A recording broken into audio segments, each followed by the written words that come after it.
Hello, chers cavaliers et chères cavalières, ici Angélique. Bienvenue sur le podcast de J'entraîne mon cheval. Alors ce podcast est complémentaire au blog. Sur le blog, on reste axé vie quotidienne et on va de plus en plus parler exercices, conseils et entraînement. Alors le podcast, c'est l'occasion de prendre de la hauteur et de s'inspirer. Ensemble, nous allons interviewer des personnalités ou des experts équestres pour qu'ils nous parlent de leur vision à eux du lien entre un cavalier et son cheval. Et le but, c'est évidemment que nous progressions nous-mêmes dans notre lien avec les chevaux. D'ailleurs, si l'idée du podcast vous plaît, parlez-en autour de vous. Notez-le sur la plateforme sur laquelle vous l'écoutez. Par exemple, mettez-moi 5 étoiles sur iTunes, ou un commentaire ou un like, partagez. Ça m'aide en fait, ça me file de l'énergie pour vous trouver de nouveaux invités et ça m'aide à gagner en visibilité évidemment. L'épisode d'aujourd'hui s'appelle « Le mors leur va si bien ». Alors c'est un titre un petit peu provocateur parce que mon invitée du jour, Géraldine, est bitfiteuse. Si le saddle fitting c'est l'adaptation de la selle, le bitfitting, vous l'aurez compris, c'est l'adaptation du mors. Ou du sans mort en fait. Car Géraldine vous en parlera, bien que trompeur, cette expertise comprend la bouche, mais aussi la tête du cheval. Le mors, c'est l'un des moyens de communication que l'on met très rapidement dans les mains des cavaliers. C'est l'épreuve des débutants, quand il faut le glisser dans la bouche de son cheval pour la première fois. C'est aussi l'épreuve des plus aguerris, quand il faut acheter son premier mors pour son premier cheval, ou quand il faut le changer. Mais c'est aussi l'épreuve de tous les chevaux, quand ils ne leur conviennent pas ou qu'ils sont mal utilisés. Alors aujourd'hui, il n'est nulle question de faire une polémique et de créer la guerre entre les avec mort et les sans mort. Je pense que vous commencez à me connaître maintenant. La réponse est toujours plus complexe et toujours plus personnelle qu'elle n'en a l'air. Géraldine, d'ailleurs, nous en parlera. Enlever le mort n'enlève pas forcément les problèmes. Alors, comment choisir son mort ? C'est quoi un bon mort ? Y a-t-il une part de marketing dans les myriades de morts proposées ? Comment fonctionne une en azur ? Comment on reconnaît un cheval qui est décontracté ? Et par curiosité, c'est quoi un bon contact ? Quelle est la force qu'un humain peut mettre quand il est fâché et qu'il tire sur ses rênes ? Géraldine vous donnera des petits conseils tout au long de l'épisode dans un seul but, vous aider à avoir un cheval mieux dans sa bouche et surtout trouver le moyen de communication qui vous conviendra le mieux à vous, cavalier, avec votre posture, vos convictions, votre discipline et vos envies. Pour retrouver mon article sur ma séance de bitfitting avec Géraldine, vous pouvez aller voir sur le site de J'entraîne mon cheval. L'article s'appelle « More and Best, un mort mais en mieux ». Il est temps de lancer l'épisode « Le mort leur va si bien ». C'est parti. Je vous préviens juste, avec Géraldine, nous étions dans un restaurant, donc il peut y avoir des petits bruits de fond, mais ce qui n'enlève rien à la qualité du contenu que Géraldine va vous donner. Il n'y aura pas de bruit de cheval par contre. Zut. Allez, je lance. Donc bonjour Géraldine. Bonjour Angélique. Ça va ? Très bien. On vient de manger avec Géraldine, c'était super bon. Moi j'ai pris des frites et un steak. Et c'était canon. Ça nous permet d'avoir discuté avant le podcast et Géraldine est bitfiteuse. Et aussi dentiste. Et donc je l'ai retrouvée après une consultation de dentisterie en Belgique. Donc Géraldine, est-ce que tu peux nous expliquer ton métier ? Donc tu es dentiste, ça c'est facile pour comprendre pour les gens, mais tu es aussi bitfiteuse. Oui. Alors bitfiteuse, ça veut dire quoi ? Alors le bitfitting est une spécialisation concernant l'harnachement de la tête et de la bouche du cheval. Donc je suis spécialiste en ce qu'on appelle embouchure, en azur, donc mort et bridon. Voilà. Du coup, malgré le nom bitfitting, qui littéralement se traduirait plutôt par bien aller du mort, tu fais aussi des équipements où il n'y a pas de mort. Exactement. Alors, le bitfitting, en fait, c'est vrai qu'au départ, on en a parlé, on a choisi ce terme-là de bitfitting qui concerne donc les morts, parce qu'on était particulièrement sensibilisé à la problématique des embouchures pour les chevaux. On fait partie aussi surtout de nos problème en tant que dentiste, c'est-à-dire qu'on avait des chevaux avec des lésions dans la bouche et nous étions quelques dentistes à se poser des questions, qu'est-ce qu'on peut conseiller aux cavaliers, et surtout on recevait aussi de notre côté les questions des cavaliers, que pouvez-vous me conseiller comme embouchure? De ce fait-là, le terme a d'abord débuté et la profession a d'abord commencé avec l'adaptation du mors. Mais on est très vite passé aussi à l'adaptation du filet, puisqu'en fait, ça fait partie de l'harnachement du cheval, il est tout aussi important. Et par là même aussi à l'adaptation du sans-mort, parce que beaucoup de cavaliers alternent mort et sans-mort. Dans certains cas aussi, où il y a vraiment malheureusement des lésions dans la bouche, on est obligé de passer dans ces cas-là au sans-mort. On a aussi des choix donc personnels du cavalier, on a aussi les préférences du cheval, etc. Et cela fait partie de notre spécialité. Alors même si le terme est resté de beat fitting, il est très global et concerne aussi ce qu'on pourrait parler, qui est on va dire une branche sœur, le bridle fitting, donc qui concerne en fait l'adaptation du bridon. Donc de ce fait-là, il faut faire attention aussi parce que on se pourrait d'avoir la terminologie bridle fitting qui va concerner l'adaptation du filet. On a aussi les biteless fitting, c'est-à-dire les personnes spécialisées aussi à l'adaptation des enasures et donc ça rend en fait les choses un peu compliquées. Donc c'est vrai que pour rester simple, on va dire toujours en comparaison avec le saddle fitting qui va aussi faire l'adaptation de la sangle, on n'a pas de spécialiste en sangle ou en amortisseur, on a un spécialiste en selle. Et bien nous c'est pareil, le spécialiste en mort est aussi un spécialiste en bridon et en azur. Ok, c'est l'équipement complet en gros. Exactement. Ça marche. Alors, j'ai fait appel à toi pour le choix de mon mors jadis, parce que un jour, j'ai voulu changer de mors pour Cantade, et puis j'ai tapé sur Google, mort, acheter mort, équitation, etc. Je suis tombée sur plusieurs sites, et puis un des sites en particulier était particulièrement fourni, puisque j'ai trouvé 25 pages avec 24 modèles par page. Ça fait à peu près 600 possibilités. Donc, comment choisir un mort parmi ces 600 possibilités ? Est-ce que toutes ces possibilités sont utiles? Et puis un mort, ça marche comment? Bon, ça fait peut-être beaucoup de questions d'un coup là. Alors on va rester sur choisir un mort. Comment ça se fait? Alors, choisir un mort, ça va dépendre de beaucoup d'éléments. Pourquoi? Parce qu'on a non seulement l'anatomie de la bouche du cheval, très importante, alors aussi la qualité aussi de sa dentition. C'est-à-dire, il y a des chevaux qui ont des problèmes de bouche, des problèmes dentaires, ils vont être beaucoup plus sensibles et de ce fait-là, on devra également adapter l'embouchure. Donc ça, c'est déjà très important. Donc choisir un mort, ça va déjà dépendre de ça. L'anatomie du cheval, on va dire. Tous ces problèmes de santé. Et souvent, les personnes en consultation me disent « Mais qu'est-ce que vous avez besoin de savoir ?» Je dis « Je dois tout savoir. Est-ce que le cheval est en bonne santé? Est-ce qu'il n'a pas eu de tendinite? Est-ce qu'il n'a pas de problème de dos? Etc. etc. Parce que toute la locomotion du cheval va être importante par rapport à ses réactions, par rapport au choix du mort.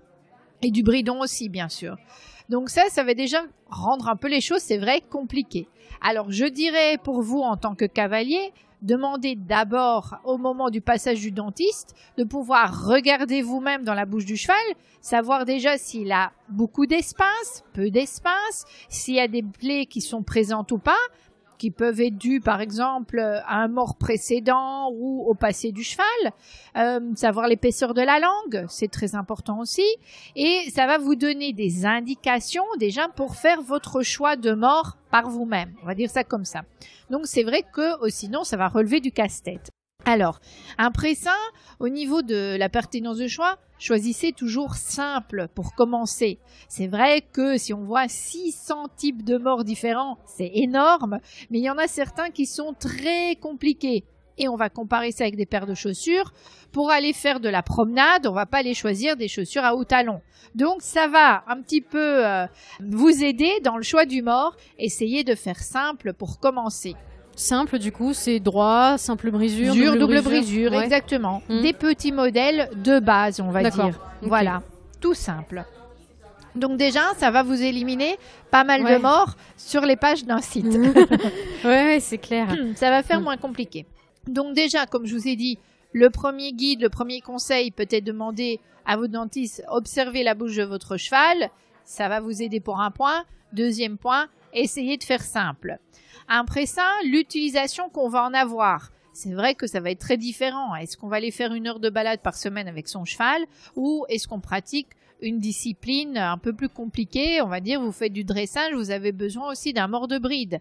Donc, ça va rendre les choses un peu plus compliquées. Mais de ce fait-là aussi, à nouveau, dans votre choix du mort, si vous regardez sur un site, vous verrez précisément il y a des morts qui concernent plus une discipline que l'autre, c'est-à-dire qu'on a des morts de dressage, on a des morts de CSO, on a des morts western, donc évidemment ça va déjà éliminer aussi dans votre choix. Par après, on a les règlements aussi. On a les règlements de la FFE, on a les règlements de la FEI. Là aussi, si vous faites partie d'un club et vous allez faire quelques petites compétitions, bien regarder aussi le règlement puisque tous les types de morts ne sont pas autorisés. Donc, ça va de nouveau vous aider et vous guider dans votre choix. Il y a des morts simples. Donc, je dis qu'ils se passent un petit peu partout, mais c'est peut-être pas le cas. Mais entre un droit, un double brisure et un simple brisure, toi, après, quand tu fais ta consultation, tu orientes parce que le cavalier a des préférences déjà lui-même ou tu vas essayer tous les modèles sur le cheval ou tu as déjà des indications quand tu le regardes de « ah bah ça ira bien » ou ça ira moins bien?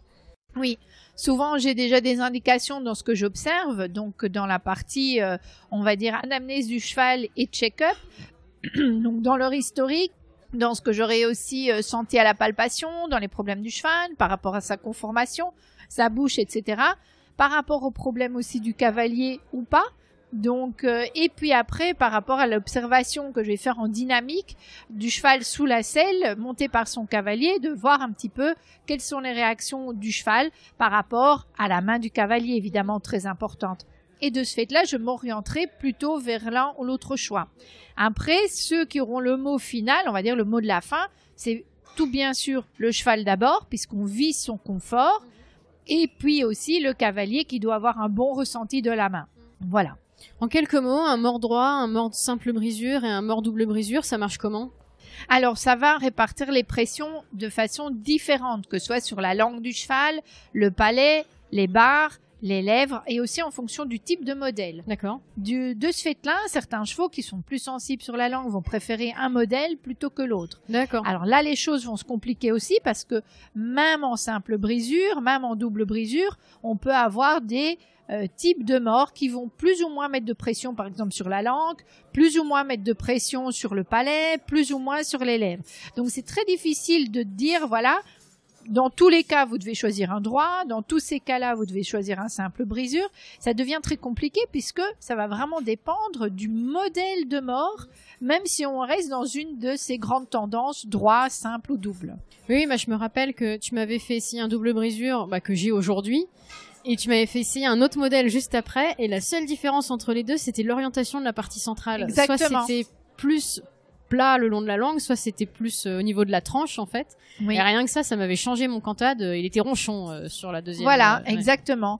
Donc ça devient très difficile aussi de dire voilà, il faudra plus celui-là ou celui-là parce que c'est vrai que c'est le cheval qui aura la décision finale, même si on s'oriente dans une catégorie de mort qui va convenir au cavalier par exemple, mais peut-être pas au cheval. Alors bon, on a fait le tour des modèles, on va dire passe-partout. Et est-ce qu'il y en a, quand tu les vois, tu te dis déjà de base c'est une aberration, ce mort. Ça devrait pas exister. Sûr et certain. Il y a des modèles qui déjà au niveau anatomique ne vont pas correspondre. Il faut penser, la bouche d'un cheval c'est plutôt rond. On a beaucoup d'arrondis et certains types de morts, on va dire, sont plutôt carrés. Alors bon, ça va peut-être pas toujours faire bon ménage, voilà. Alors ça c'est déjà un point auquel il faut bien réfléchir. Pensez d'abord déjà par vous-même et j'invite tous les cavaliers à regarder la bouche de leurs chevaux. Pourquoi? Parce que ils verront par eux-mêmes que peut-être que le mort qu'ils viennent d'acheter ne convient déjà pas du tout dans la bouche du cheval et il faut pas être bitfitter pour le voir. Donc ça c'est déjà une chose. Et c'est vrai aussi que dans le guide d'achat qu'on va avoir, mais c'est vrai aussi que certains modèles on pourrait se mettre à réfléchir et se dire ça n'ira peut-être pas du tout dans la bouche de mon cheval. Voilà. Du coup, c'est pas parce que c'est sur le marché, pas parce que c'est commercialisé et parfois avec beaucoup de publicité autour que ça va convenir ou que c'est un bon mort. Est-ce qu'il y a des modèles où tu dis quand même attention? Alors ça, je vais pas dire que ça peut convenir ou que ça peut ne pas convenir, mais est-ce qu'il y a des modèles où je pense par exemple à ceux qui sont torsadés, à ceux qui ont des arêtes? Alors, je dis pas qu'il faut absolument les bannir. Je peux comprendre que parfois c'est utile, mais est-ce que quand même, toi, tu mettrais une alerte? Oui, c'est sûr et certain qu'il y a des morts qui sont pas à mettre ni dans les bouches ni dans les mains de tout le monde. C'est là pareil pour les filets et les en-azur également. En fait, il y a une gradation dans le type de matériel. C'est-à-dire qu'il y a du matériel, on va dire, tout type de matériel, même un mors simple, peut provoquer une blessure dans la bouche du cheval, mais on aura moins de risques de dégâts avec certains types de matériaux que d'autres. Donc c'est sûr qu'on pourrait mettre un classement et faire une échelle de gravité, on va dire. C'est-à-dire dans ce cas-là, on n'a jamais le risque zéro, mais on a moins de risques. Et dans d'autres cas, attention, ce n'est pas vraiment à mettre dans toutes les mains. Oui, c'est un peu comme les ciseaux à bout rond et à bout pointu. J'ai envie de dire, des fois on peut avoir besoin des bouts pointus, mais il faut pas le mettre dans les mains d'un enfant de 6 ans. Ça peut être compliqué, en gros. Voilà, exactement. Tu parlais de marketing tout à l'heure. Quels sont pour toi les morts qui, a priori, ont plus de marketing que les autres? Parce qu'il y en a qui sont très beaux comme morts. Alors, tu vois, là, j'ai en tête les morts un peu multicolores, un petit peu bleus. C'est vrai que ça fait waouh quand c'est dans le rayon. Bah voilà, est-ce que là, pour le coup, c'est marketing, clairement? Est-ce qu'il y a un bénéfice, sinon, pour le cheval, toutes ces couleurs, ou pas plus que ça? Alors, il faut savoir que dans certains cas, il y a des marques qui jouent uniquement sur la couleur pour essayer de vendre leurs produits. Il y a d'autres marques qui produisent de très bons produits, mais qui savent qu'en effet, le fait d'avoir une couleur particulière, ils le vendront plus facilement parce que, bon, nous sommes des humains, on est toujours attirés par l'œil et par la beauté de l'objet. Donc, ça passera, on va dire, un petit peu mieux d'acheter quelque chose de plus joli. Donc là, il va falloir faire très attention et se dire, bon, il y a des choses, on se dit, si le mort existe dans 3 couleurs différentes et c'est exactement le même, c'est sûr, c'est un coup du marketing. Si on a un mort qui existe, par exemple, uniquement dans une couleur, mais c'est parce que c'est pour le rendre plus joli et en même temps, techniquement, c'est un bon mort, bon, voilà, on lie l'utile à l'agréable, on va dire ça comme ça. Donc, ça, c'est important. Il y a des marques qui donnent une explication sur le pourquoi du choix de la couleur. Il y a certains morts qui sont recouverts d'un vernis aussi, mais qui peuvent avoir un aspect plus rouillé par après. Donc, généralement, ils expliquent pourquoi c'est produit de cette façon-là. Donc, voilà, ça, c'est des choses, il faut se renseigner. Je pense que souvent, les revendeurs dans les selleries vont pouvoir bien l'expliquer. Après, c'est vrai que normalement, ce qu'on essaye aussi, c'est d'avoir un produit assez stable dans la bouche du cheval ou qui a une petite oxydation mais qui n'est pas toxique pour le cheval. Ça marche. La question me vient, je pense aux morts qui ont des goûts. J'ai une copine qui a acheté un mort goût pomme. Quel est ton ressenti? C'est pour le bien-être aussi ou pareil, c'est un petit peu marketing? Et ça, c'est un mot de marketing. Voilà. Normalement, on est parti en fait sur des principes. C'est que quand on avait un goût et comme le métal qui s'use dans la bouche du cheval va donner un certain goût, on va favoriser ou non, on va dire, la salivation du cheval. D'accord. Donc, c'est toujours partir de ce principe-là. Le cheval doit se décontracter sur le mort, doit un petit peu saliver. Et de ce fait-là, on dit, s'il a un petit goût, s'il donne un petit goût, il va saliver plus facilement. Il faut savoir qu'à ce niveau-là, le cheval, il va un petit peu saliver et se décontracter uniquement si le mort lui convient. Qu'il ait un goût ou pas de goût, ça va pas lui changer grand-chose. D'accord. Donc voilà. Et c'est ce qu'on voit par exemple avec les morts en titane qui n'ont pas du tout de goût, qui sont très stables en bouche. Si le modèle de mort en titane convient au cheval, eh bien, il va très bien pouvoir saliver et se décontracter. Mais uniquement si le modèle lui convient. D'accord. Donc, il faut faire un petit peu attention avec ces histoires de goût ou d'interaction dans la bouche de certains métaux aussi. Ok. Tu parles de décontraction, de salivation. Ce sont des signes que le mort convient bien. Est-ce qu'il y en a d'autres? Alors oui, bien sûr, mais c'est-à-dire que le cheval a bien la bouche fermée sur le mort, qu'il est confortable, qu'il ne tire pas la langue en dehors de la bouche, qu'il n'ait pas de signe de défense, c'est-à-dire qu'il ne soit pas dur en bouche, qu'il ne soit pas lourd en bouche, qu'on ait un contact et une communication continue et agréable avec le cheval, qui vous arrache pas les rênes des mains, comme c'est souvent l'expression, qui ne prenne pas le mort aux dents. C'est souvent un signe. Le cheval qui mord son mort quand vous l'enlevez de la bouche et vous voyez qu'il est complètement mastiqué, on va dire ça comme ça, c'est vraiment un signe d'inconfort du cheval. Donc après ça, on a les signes biomécaniques, c'est-à-dire que le cheval qui va être beaucoup plus confortable, et ça concerne le filet et l'enazure également, c'est-à-dire que s'il est confortable à l'avant, c'est bien sûr qu'il va avoir une meilleure mobilisation, une meilleure mobilité. Et ça s'est prouvé scientifiquement, anatomiquement, puisqu'on a toutes les chaînes musculaires qui sont reliées entre elles. Et de ce fait-là, si tout se passe mieux devant, forcément, on aura une meilleure action à l'arrière. Et inversement. Ok. Alors, quelle est la différence? Parce que je pense que pas mal de gens ne la voient pas. et ils se disent quand le cheval mâchonne son mors, c'est que c'est bien, c'est qu'il est décontracté. Alors, quelle est la différence entre je mâchonne parce que je suis décontracté et en fait je suis crispé dessus ou je le mords mais parce que il est pas dans la bonne position dans ma bouche.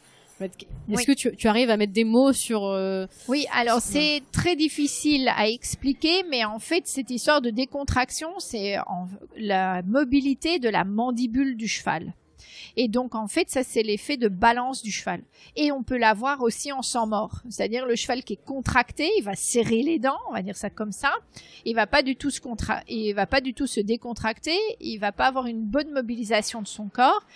Et s'il a un mort, ça va se traduire par, en fait, prendre le mort et le mordre entre ses dents. D'accord. Ce qui est très différent de cette idée de décontraction où le cheval va laisser son mors en place dans la bouche et va juste avoir un mouvement de la mandibule.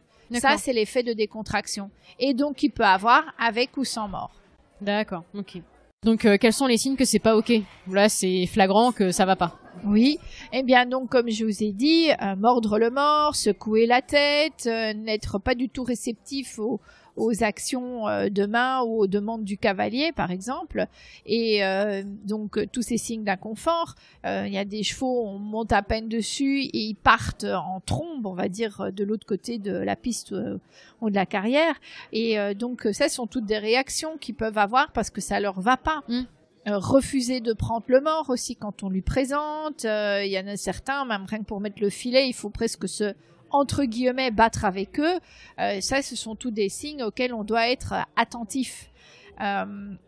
Aussi être attentif, par exemple, si vous voyez tout ce qui peut être des petites lésions au niveau des commissures des lèvres, petites, ou évidemment malheureusement grosses, à l'intérieur de la bouche du cheval, sur la langue, les barres, etc. Donc ça, ce sont tous des signes auxquels on doit être attentif. Toi, tu préconises de vérifier tous les combien de temps son mort? Ou ses dents d'ailleurs, parce que je pense que c'est lié, la bouche et le mort. Oui, alors, mais au niveau soins dentaires, ça c'est clair que le soin annuel s'impose pour tous les chevaux. On va dire montés ou pas, hein, c'est vraiment tous les chevaux, tout âge, ils doivent être suivis au niveau dentisterie. Au niveau du beat fitting, moi ce que je conseille, et ça peut paraître bizarre déjà, mais déjà au débourrage. Avoir un bon mors pour le débourrage du cheval. Parce que souvent on se dit, on a un mors et avec celui-là, on a débourré tous les chevaux. Non, on est tous différents, on marche pas tous avec le même type de chaussures. C'est pareil pour les chevaux aussi. Donc déjà, si ça se passe bien dès le départ, avec quelque chose qui convient au cheval, eh bien le débourrage va se passer beaucoup plus facilement. Après, généralement, entre le cheval qui est débourré et qui arrive chez son cavalier habituel, le cavalier monte différemment, on va devoir avoir besoin d'autres matériels. Le cheval va évoluer dans le travail, on va avoir besoin à nouveau de nouveaux matériels. Et ça, même si on a le même cavalier, on a un ou une d'épée, on peut être appelé à avoir de l'autre matériel, un autre mors, un autre filet pour le ou la d'épée. Le cheval va évoluer et va avancer en âge, donc sa bouche va changer aussi, sa conformation va changer. On va être appelé aussi à devoir changer de matériel. On n'a pas encore de recul ou de recherche scientifique qui permettent de dire ou qui imposent, par exemple, en disant, voilà, il faut revoir le beat fitter tous les 6 mois ou tous les ans. Mais c'est sûr que dans certains cas, j'ai des cavaliers qui me rappellent au bout d'un an, au bout de 2 ans, par exemple, parce qu'il y a eu des changements, soit physique du cheval, soit dans le travail, le cheval a évolué. Et en plus de ça, ce qu'on a à l'heure actuelle, c'est que tous les ans, on a des nouveaux modèles de mors et de filets, et même d'enazure qui sont sur le marché. Alors peut-être que je n'ai pas pu, ainsi que les autres collègues beatfitters, apporter comme solution au cheval il y a un an parce que ça n'existait pas. Eh bien, d'ici quelques mois, on pourra apporter une amélioration, une solution beaucoup plus précise, on va dire, parce que on a du nouveau matériel sur le marché. Ouais, donc si je résume, quand il est jeune, on va dire plutôt régulièrement. En plus, c'est toi qui me l'as dit, mais c'est un peu aberrant de mettre un mors avec des gros canons dans une bouche toute petite et toute jeune. Exactement. Et puis ça grandit vite, entre guillemets, au départ. Donc c'est vrai que faire régulièrement. Après, à voir en fonction des changements, des ressentis, du ressenti du cavalier, du cheval, des signes du cheval, etc. Exactement. Et, comme tu le dis, entre guillemets, il y aura peut-être des améliorations qui seront arrivées sur le marché et qui pourraient convenir mieux. Oui. Et puis les changements physiques, comme je dis, du cheval. Par exemple, une jument qui a été dans le sport, puis qu'on a mis à l'élevage, et puis qui reprend un petit peu le travail par après, elle a changé physiquement.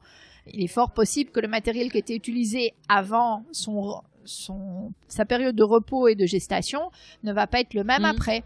Idem pour les cavaliers d'ailleurs. Ça paraît assez logique, mais pour le cavalier qui était très sportif à une époque, qui fait une petite pause et puis qui reprend l'équitation, sa posture ne va pas être la même. De ce fait-là, on va être appelé aussi à pouvoir changer le matériel du cheval. Bah, c'est vrai que c'est logique, mais en fait, il faut le dire. Oui. C'est un peu bizarre, mais faut en prendre conscience, quoi. Alors un bon mort du coup c'est quoi en termes de longueur, d'épaisseur? Je comprends que ça dépend du cheval, que tu nous as invité à regarder la bouche. Et en termes de composition, parce que j'ai pareil pas mal de matériaux, le caoutchouc, la résine, l'acier, différents alliages. Tu parlais du titane. Oui. Qu'est-ce que tu peux donner comme indice pour nos auditeurs qui seraient peut-être perdus devant tous ces choix? Alors déjà, le bon mort c'est celui qui convient à nouveau au cheval et au cavalier. Donc ça, c'est déjà un point 1. Au niveau de la longueur et de l'épaisseur, mais surtout qu'il soit pas trop long, parce que sinon il va bouger dans la bouche du cheval. Ça va être tout à fait désagréable pour le cheval. Pas trop court non plus, sinon il va pincer aux commissures. Du coup, à nouveau, ça va être désagréable pour le cheval. Bien souvent, ce que je vois, c'est qu'ils sont trop longs. Donc ça, c'est souvent un problème, c'est que le mort est trop long, du coup il va bouger beaucoup plus, c'est très désagréable pour le cheval. Et on met les rondelles, ça marche ou ça marche pas? C'est une fausse bonne idée? Ça peut aider, mais pas toujours. Donc en fait, le mieux c'est d'avoir directement, on va dire, la bonne longueur de mort, ça c'est sûr. Au niveau de l'épaisseur, à nouveau, souvent on a tendance à prendre des canons trop gros, parce qu'on a tous entendu ou appris plus épais, c'est plus doux pour le cheval, mais trop gros, trop grand, c'est aussi inconfortable. Donc ça, regardons dans la bouche du cheval. Composition, c'est vrai qu'au niveau de la composition, bon, il faut faire toujours attention à un peu ce qui est synthétique. Certains chevaux peuvent réagir à certains matériaux synthétiques, peuvent aussi causer des brûlures dans certains cas. À l'hygiène aussi, l'entretien du matériel, surtout pour les synthétiques, s'ils sont un peu abîmés, ça va être un peu plus compliqué, on va dire, on va devoir les remplacer plus rapidement. Le cuir, certainement. Et par rapport au tout ce qui est acier inox, bon, on va dire l'inox est assez stable et stable en bouche. Le titane exactement. Par rapport aux alliages, eh bien là, il va falloir voir aussi l'état d'oxydation. Il faut savoir que le métal, de toute façon, va changer en consistance et en épaisseur avec les années. Donc à nouveau, c'est vrai qu'il va falloir revoir son matériel. Le matériel peut s'user et veiller aussi bien à la qualité du matériel et à l'état d'usure du matériel. Et idem pour les filets. Il m'arrive souvent d'avoir des lanières de cuir qui tiennent plus que par un petit millimètre. Donc, et c'est au moment de la consultation que les cavaliers s'en rendent compte qu'en fait, ils sont déjà toute une période en train de monter avec soit des rênes très très usées, soit un filet très usé qui, même à mort, à tout moment risque de se casser et donc de représenter quelques risques, quoi. Oui, si on est au galop, ça peut être chiant.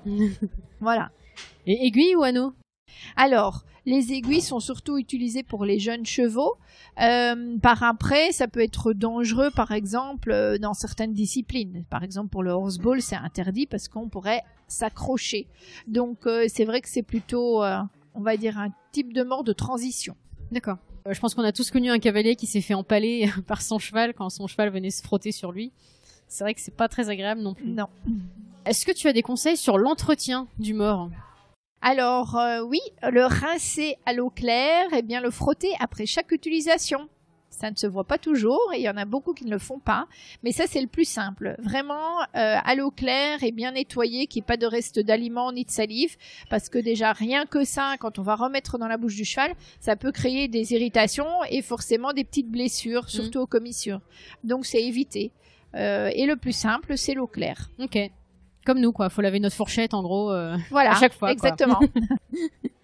Et question sur le marché de l'occasion. Parce qu'on en parle rarement, mais il y a quand même des gens qui achètent leur mort de seconde main. Parce que, pour conviction personnelle, parce que ça coûte cher, parce que, n'ont pas trouvé le modèle qui leur convient. Est-ce qu'il y a des précautions à prendre? Alors, tout ça va dépendre du type de mort qu'on va retrouver en seconde main. Je dirais déjà, par exemple, pour tout ce qui est en mort synthétique, il y a beaucoup plus de risques qui s'est quand même été un petit peu abîmé précédemment et ce n'est pas toujours conseillé de les racheter, sauf s'ils sont vraiment en état neuf. Après ça, tout ce qui est en mort en métal, s'ils n'ont pas été abîmés, il y en a qui restent bien et en bon état pendant très longtemps. Puis il y a toutes les personnes aussi qui ont acheté plusieurs morts, qui ne les ont essayés qu'une seule fois et qui en fait se sont rendus compte qu'ils ne convenaient pas du tout à leur cheval. Et là, ce sont vraiment les bonnes occasions à faire. Oui, je me doute. Presque neuf en gros, mais à prix occasion. Voilà. Et l'oxydation sur les morts, par exemple, qui sont vraiment rouillées, là, il faut pas le faire. Ça sert à rien d'aller enlever la rouille, parce que de toute façon, elle reviendra un jour ou l'autre et c'est pas terrible. C'est moins conseillé, en fait. Oui. Ça marche. Depuis tout à l'heure, on parle du cheval. Là, on commence un petit peu à parler du cavalier en parlant de seconde main, du coup, derrière, de son portefeuille, etc. Mais le cavalier, lui aussi, tu dis que le mort doit lui convenir. Comment tu arrives à jauger ça, en fait? Comment tu te dis que ce mort ira mieux à ce cavalier-là? Sur quels critères tu te bases? Est-ce que tu le regardes monter? Est-ce que tu lui demandes? Comment tu fais? Oui, alors je le regarde monter. J'ai mon avis donc d'observateur au sol. Et il y a l'avis du cavalier, c'est-à-dire qu'il y a lui son ressenti, lui ou elle son ressenti à cheval. On doit avoir un bon ressenti, donc un bon contact, on va dire, bien moelleux, comme on dit dans la bouche du cheval. Si le cavalier dit je dois mettre plus de force, plus d'action de main pour demander la même chose à mon cheval que ce qui est souhaité, ce n'est pas normal, ce n'est pas bon en fait. Donc on va essayer d'éviter ça, donc de vraiment avoir ce contact léger et agréable dans toutes les situations en fait. C'est ça qui est très important. Et de ce fait-là, oui, l'avis du cavalier compte et l'observation aussi, parce que parfois, ce qui peut être comme contact moelleux pour le cavalier ne l'est pas du tout pour le cheval. Donc on a vraiment notre rôle d'observateur et on va dire de guide. Généralement aussi, ce qu'on voit à l'œil, si on fait des mesures, par exemple avec le tensiomètre sur les rênes, ça va être confirmé avec le tensiomètre sur les rênes. On a aussi des cavaliers qui ont une main plus forte que l'autre, par exemple, souvent, ou par la posture aussi. Donc ça va être très important aussi d'aller choisir, on va dire, le matériel qui va convenir et au cheval et au cavalier, tant qu'on va dire ce problème de main ou de posture n'est pas corrigé. Mais voilà.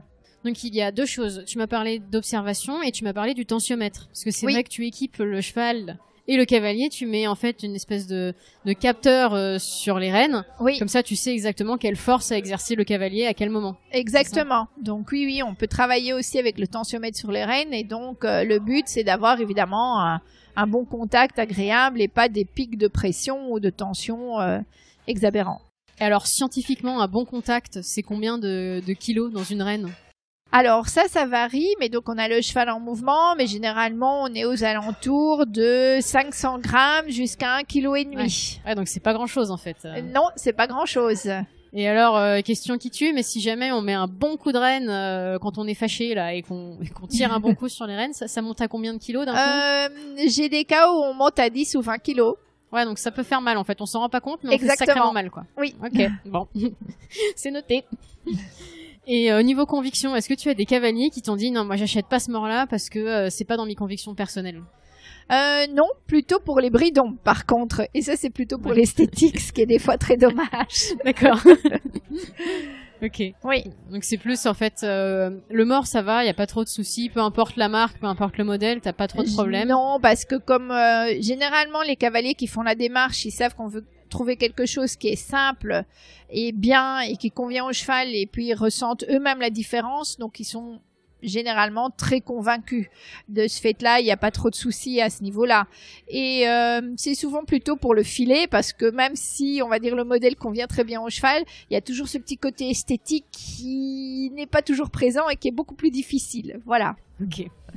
Bon, on note.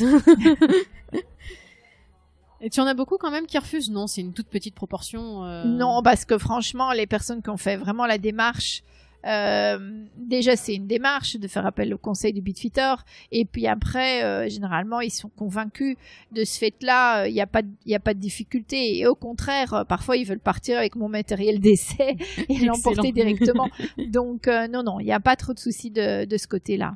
Ah oui, parce que c'est vrai que toi tu n'as pas de marque attitrée, tu proposes le mors qui convient le mieux et tu ne le vends pas, c'est ça qui est important. Exactement, oui. Tu donnes juste la référence et au cavalier après d'aller l'acheter ailleurs, mais pas avec toi. Oui, j'ai une liberté par rapport aux marques, et du coup je fais ma sélection de matériel, et avec ça en fait voilà, c'est pour trouver la meilleure solution pour tout le monde en fait. Non, mais c'est bien d'être neutre, parce que c'est vrai que parfois on a un peu peur de faire appel à des experts qui sont liés à des marques, parce qu'on se dit bah ils vont forcément me vendre le matériel de la marque qui peut être plus ou moins bon marché, souvent pas très bon marché, et auquel cas toi je trouve ça super d'avoir cette liberté là justement. Peut-être qu'on peut parler de l'association que tu diriges du coup. Est-ce qu'ils sont tous comme toi, tous libres? Alors oui, on essaye vraiment d'avoir ça comme optique et code de déontologie, d'être avec des conseils tout à fait neutres par rapport aux marques et aux choix qu'on va faire. Donc toujours dans l'importance du confort du cheval, du bien-être du cheval, et pour le cavalier aussi. Donc c'est très très important. Moi je trouve le deuxième point, c'est la sécurité du cavalier. Il n'y a rien de plus dangereux qu'un cheval qui prend le mors aux dents en fait. Et de ce fait-là, on a ce code de déontologie qui est accessible d'ailleurs sur le site de l'association. On a la liste des membres et les zones d'activité dans chaque département en France où on peut faire appel à nous. Et de ce fait-là, on a vraiment cette optique-là de rester très neutre dans nos choix. Rappelle-nous le nom de l'association et du site. Alors, c'est l'association Bitfitting France. Donc si je tape sur Google Bitfitting France, je vais tomber sur toi? Normalement, on va tomber sur l'association. Oui. La page Facebook s'appelle Bitfitting France également? Oui, c'est ça. Okay. Il y a un Instagram, il y a un YouTube? Alors, il n'y a pas encore d'Instagram, mais ça va venir. Ok, on attend alors. Oui.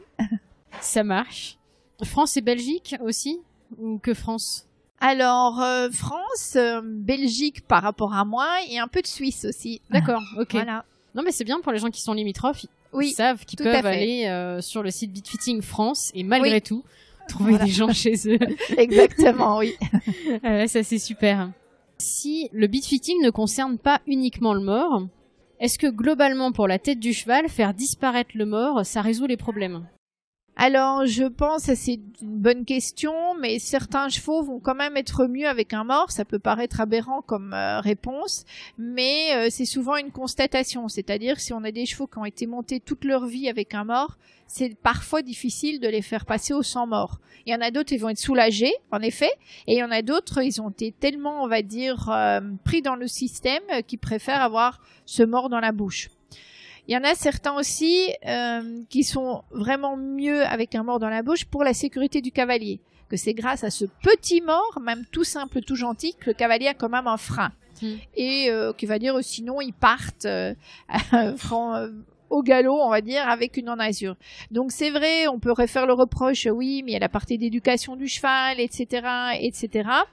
Je dis toujours, il faut mettre l'église au milieu du village. C'est-à-dire qu'il n'y a pas de généralité. Il faut pas partir dans les extrêmes. C'est-à-dire qu'il faut pas partir dans l'extrême, tous les chevaux doivent être avec un mors ou tous les chevaux doivent être sans mors. Il faut voir au cas par cas. J'ai des cavaliers qui se sentent plus en sécurité avec un mors que sans mors. Et si on leur met du sans mort, ils vont tirer sur les rênes parce qu'ils ont peur. Et de ce fait-là, ils vont causer autant de dégâts et d'inconfort pour le cheval que si c'était quelqu'un qui montait mal avec un mors. Alors que si on met un mors dans la bouche de leur cheval, ils sont vraiment détendus et on n'a vraiment pas de tension dans les rênes. Donc, c'est beaucoup plus agréable pour le cheval, en fait.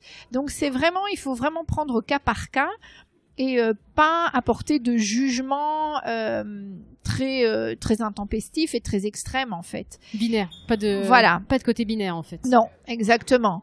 Le cheval, c'est vraiment une histoire, on va dire, personnelle avec son cavalier aussi.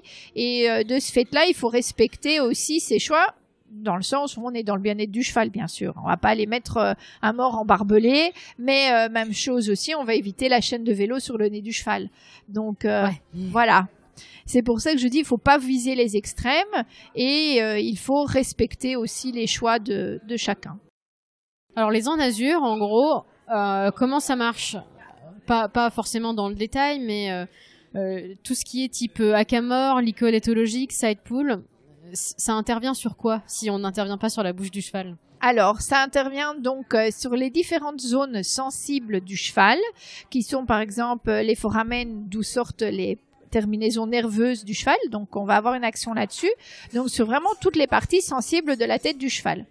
Donc, en azur, comme on disait sur les morts, on pourrait mettre une gradation et faire un classement du plus gentil au plus méchant. On a exactement la même chose au niveau des en azur. Souvent, on dit « Ah, mais en azur, c'est gentil, il n'y a pas de mort. » Non, non, non, non, il faut bien faire attention. Il y en a qui sont douces et il y en a d'autres qui peuvent être très méchants. Donc, ça va vraiment dépendre de l'utilisation qu'on en fait. Qu'est-ce qui est doux, par exemple, et qu'est-ce qui est méchant? Alors, dans le doux, même en side pull, par exemple, ça va dépendre de si on utilise du cuir souple, si on va mettre de la corde, si on va mettre de la chaîne de vélo. On va avoir un side pull qui est, par exemple, plus gentil ou plus dur. D'accord. Voilà. Mais entre les trois, hackamore, side pull et licol éthologique, ça dépend trop du cheval pour qu'on les classe. Ça va dépendre vraiment du cheval et de l'utilisation qu'on va en faire, sachant que le licol éthologique, normalement, ne devrait être utilisé qu'au sol, parce que il est beaucoup plus, on va dire, entre guillemets, dangereux, monté pour, par exemple, les zones sensibles du cheval, comme principalement la nuque du cheval. D'accord, donc la nuque est vraiment un point qu'il faut veiller à dégager, qu'on soit en azur ou en briderie. Oui, à protéger en tout cas. À protéger. Oui. Et c'est bien pour toi toutes les dernières nouveautés sur les bridons qui arrivent avec des ponts, des mousses, ou je pense par exemple au petit Wookill Pen où tu peux venir rajouter un petit coussin en laine dessous. Alors, je pense qu'il y a un réel souci des marques, justement, une réelle sensibilisation qui viennent que des cavaliers, mais aussi des marques, à essayer de trouver le bien-être du cheval et le confort du cheval. Après, il faut éviter les extrêmes aussi, et des fois, à vouloir trop bien faire, on peut aussi mal faire. Donc, je pense que ça sont des choses pour à l'avenir et même dans le futur, pourquoi pas, quand on pourra faire des essais et des recherches scientifiques sur le sujet, dire voilà, vraiment dans ces cas-là, on peut apporter plus de confort et de bien-être au cheval.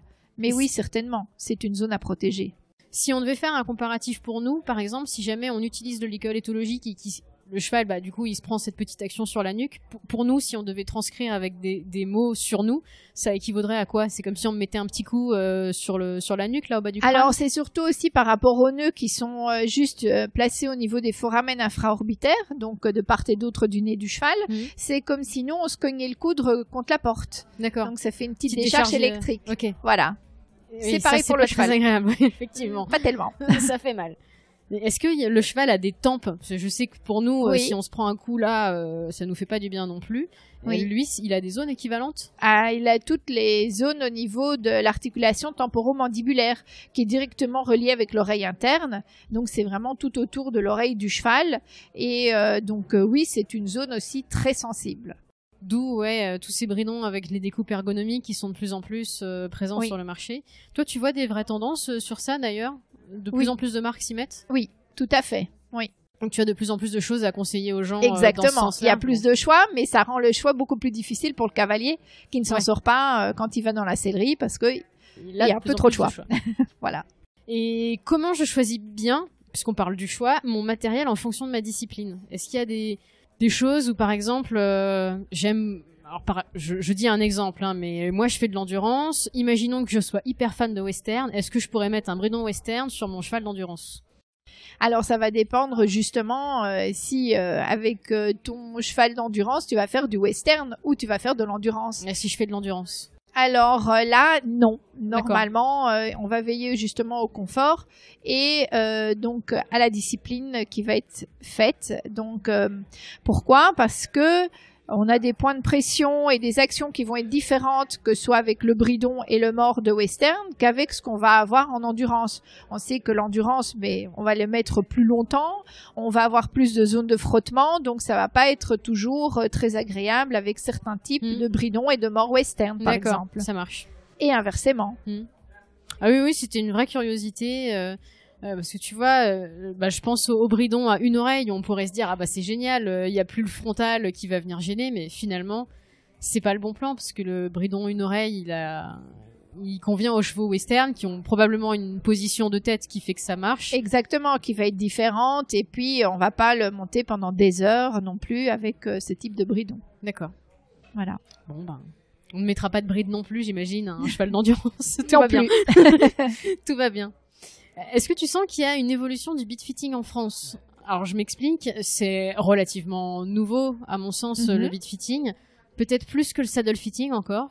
Oui, alors c'est beaucoup plus récent que le saddle fitting, mais c'est vrai que on peut dire que justement, grâce aux réseaux sociaux, aux articles qui sont déjà parus, aux événements, on va dire comme les études à Chantilly, etc., on parle de plus en plus du beat fitting et on peut dire que c'est quelque chose qui devient assez, on va pas dire très connu, mais dont on parle dans le milieu des cavaliers. Ça, donc, oui. On fait de plus en plus appel à toi. Toi, tu le remarques en tout cas. Moi, je le remarque, ça c'est sûr, et je pense que les autres collègues beatfitters le remarquent aussi, que c'est vrai qu'il y a le bouche à oreille aussi qui fonctionne très bien, c'est-à-dire que les cavaliers qui sont satisfaits n'hésitent pas à en parler et à le dire aux autres cavaliers.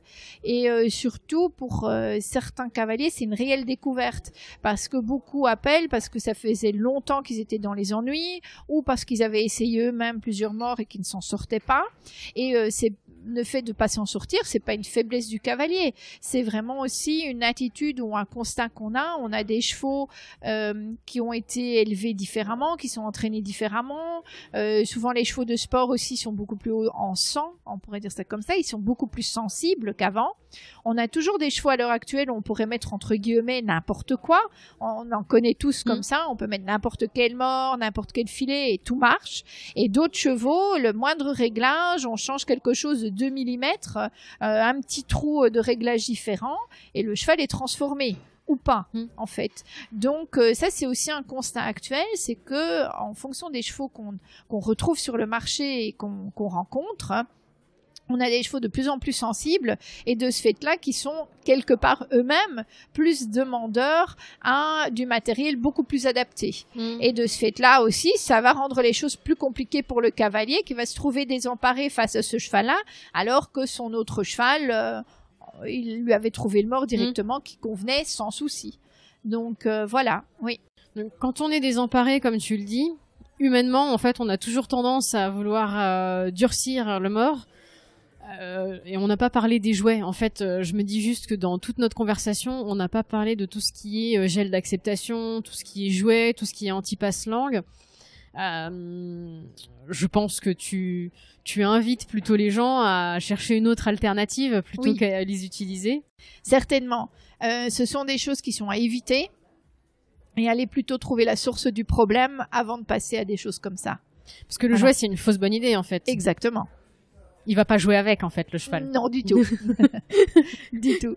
Ok. Et concrètement, en fait, qu'est-ce que ça fait, tous ces articles-là, dans la bouche des chevaux?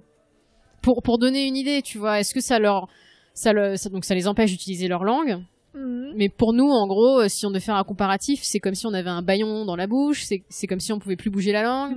C'est difficile de comparer, mais je veux dire, on doit de nouveau retomber sur des choses beaucoup plus simples, parce qu'en fait, là, de nouveau, on est dans une escalade de choses et d'objets qui font que, après, ça va être très difficile de retomber en arrière. Et souvent, c'est parce qu'on a pas écouté ou qu'on a vu des signes d'inconfort et qu'on ne sait pas vraiment comment y remédier. Alors d'abord, il faut éviter tout ce qui est des signes physiques et puis surtout faire constater la bouche de son cheval et puis après choisir du matériel qui va convenir mieux au cheval. Et on va voir directement qu'on aura cet effet de décontraction, qu'on aura plus de cheval qui passe sa langue au-dessus du mort, etc., etc. Donc ça, c'est vrai que il faut d'abord analyser le problème. Où se situe le problème? Toi, c'est toujours comme ça que tu démarres. On fait rapidement le descriptif d'une de tes séances de beat fitting. Toi, tu arrives, tu regardes la bouche du cheval, tu regardes à peu près comment il est, tu fais un check, on va dire, de santé. Oui. Tu demandes où il en est en termes d'ostéo, etc. C'est ça? Oui, c'est ça. Si elle a été vue, si elle est bien adaptée, les problèmes du cavalier aussi, même les problèmes physiques. On a des personnes qui ont des problèmes physiques eux-mêmes, déficience musculaire, qui ont une fracture, par exemple, qui s'est mal ressoudée. Du coup, ils ont une faiblesse plus d'un côté que de l'autre. Tout ça, c'est important. Donc vraiment, tout le cheval est important, tout le cavalier est important. Et puis après, pour la séance... Une observation dynamique. Voilà. Moi, tu m'avais fait monter avec mon mort, je crois. Oui, pour étalonner. Toujours. D'abord, avec le matériel habituel. Et puis après, toi, tu proposes des solutions. Oui. Et puis pour la séance, je me rappelle qu'on avait poussé à essayons ça parce que je sais que ça n'ira pas à ton cheval. Voilà. Pour que exactement. je vois justement la différence moi-même. Oui.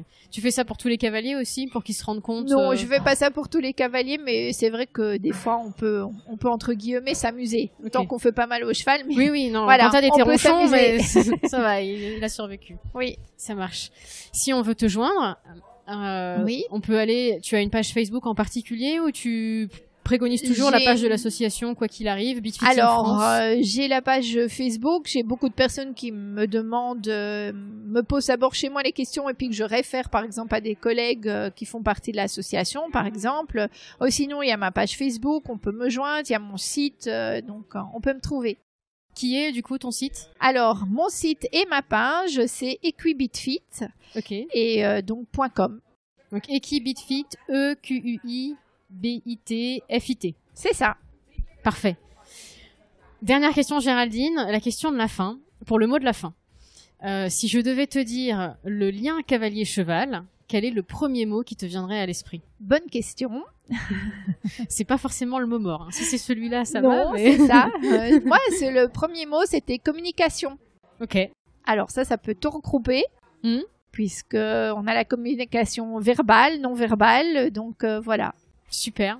Ben, j'aime beaucoup. Comme ça, c'est vrai que ça fait un petit peu le lien avec le mort, mais pas trop. Exactement. C'est parfait. Merci beaucoup, Géraldine, pour ton temps. C'était super. Je te souhaite une bonne après-midi. Merci Angélique pour ce podcast et j'espère que, chers auditeurs, cela vous plaira. J'espère aussi. Merci. À bientôt. À bientôt. Hello à nouveau, c'est la fin de notre épisode. Le mort leur va si bien. J'espère qu'il vous a plu et que vous avez découvert des choses sur l'accessoire plutôt banal qu'on utilise sans même s'en rendre compte, qui est le mort. Si vous êtes curieux, eh bien allez donc lire mon article sur le blog qui s'appelle More and Best, un mort mais en mieux, ou aussi tous les articles qu'a pu écrire Géraldine et ses collègues sur le site equibitfit.fr ou bitfittingfrance.com. Si vous souhaitez me contacter, me poser des questions ou me proposer des idées de personnalités équestres à interviewer, rendez-vous sur la page Facebook J'entraîne mon cheval ou Instagram @j'entraîne mon cheval. Il ne me reste plus qu'à vous souhaiter une bonne semaine. À bientôt.